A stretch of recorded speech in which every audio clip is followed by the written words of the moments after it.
Hello, my friends, and welcome back to Mentoring Mondays. I'm Dana Thompson, and I'm so glad you're joining me for another conversation. Last week, we talked about burnout and the emotional weight educators often carry.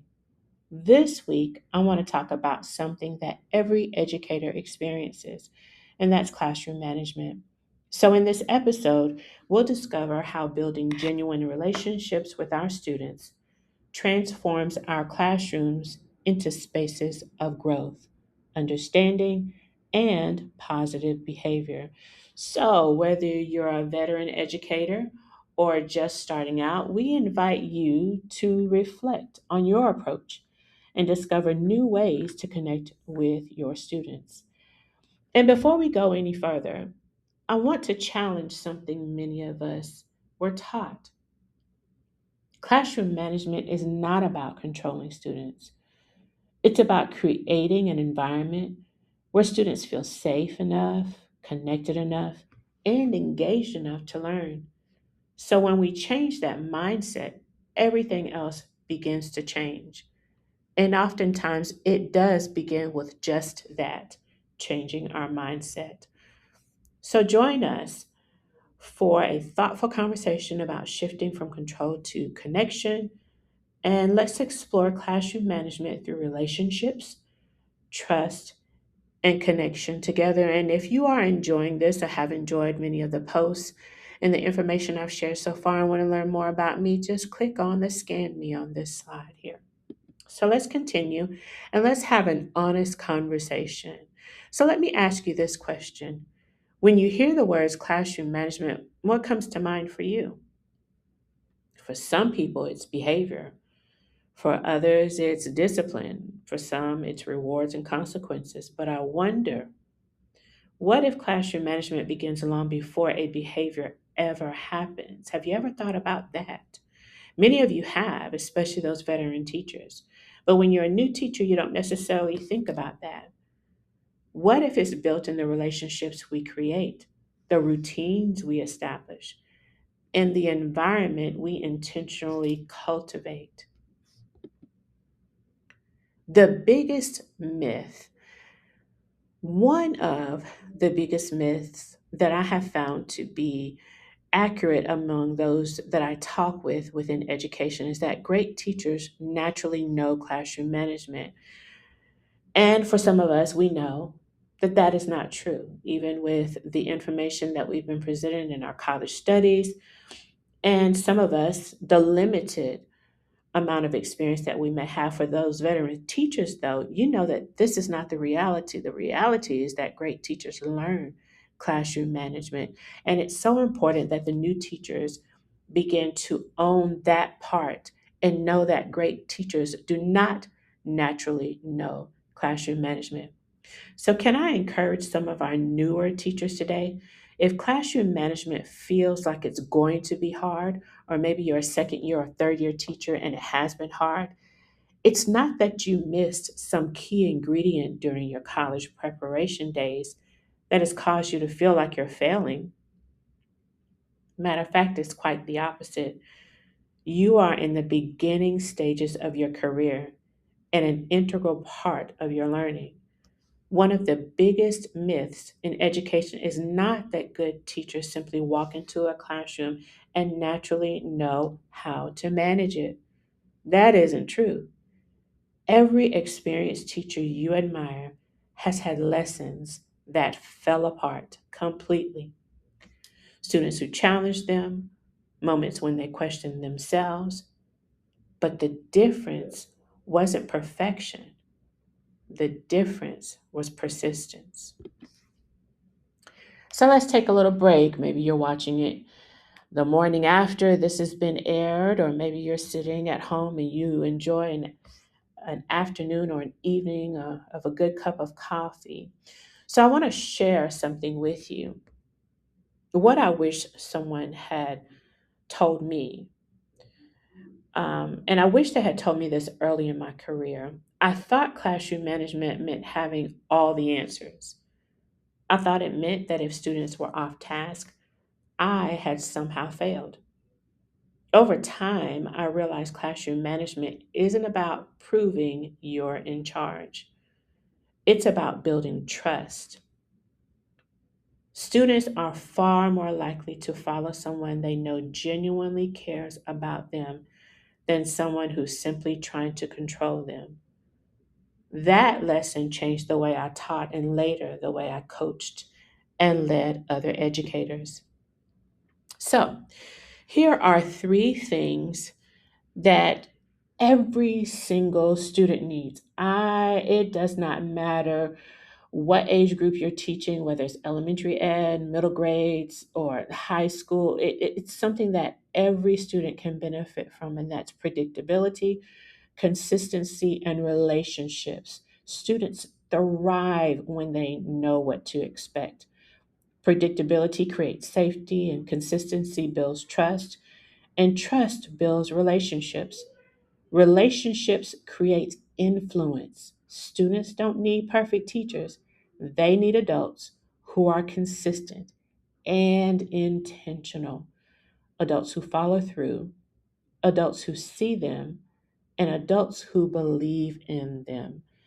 It's so important that they have that safe place that they can go to each day where they know that predictability, consistency, and relationship buildings are in place. So, now that we've talked about what those things that every student should have or every student needs, let's talk about what three things every teacher needs. That's confidence, clarity, and calm. Now let's shift our focus a minute. And because classroom management isn't only about students, it's also about us. We need confidence, not because we know everything, but because we're committed to learning. We need clarity. Students deserve to know what success looks like. And success is not perfection, but it's the continuation of trying and trying again until we arrive at a destination that is most beneficial and that works well for us. And we need calm. One of the greatest gifts we can give students is our calm presence. When we stay regulated, we help our students regulate too. That emotional self regulation is so very important. And when they see it modeled for them, it makes it a lot easier for them to then walk into it with confidence that they need every day in your classroom. So, on this slide you see here, it says Monday morning quick wins. And, when I put this on here, I almost didn't put Monday morning quick wins. I wanted to change it at one time to everyday quick wins. But I think Monday morning is key in saying it because it's the start of the week, it's the start of the school week for us, right? So, in all actuality, we're saying, first day, first morning quick wins. But Monday morning quick wins. Greet every student by name, teach routines before expectations, and correct privately whenever possible. So if you're wondering where to start here with intention. Greet those students by name. Get to know them even before they walk through your door. And you may say, well, I don't know what they look like yet, but you may have had an opportunity to greet them during a student and parent orientation night or your open house or what have you, and begin to associate their name with their face and something about them that can cause you to remember who they are.